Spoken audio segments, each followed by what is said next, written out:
Næstved Havn har i 89 år været et aktiv for Næstved, og det skal den fortsætte med at være. Men det er tid til at tænke fremad. Vi flytter havnen ud til Ringvejen, og det er en win-win for alle.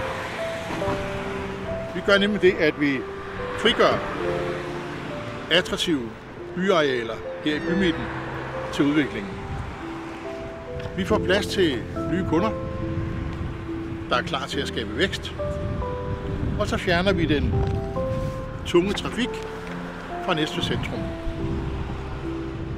Og så sikrer vi vores kunder en langsigtet fremtid og tryghed til at investere.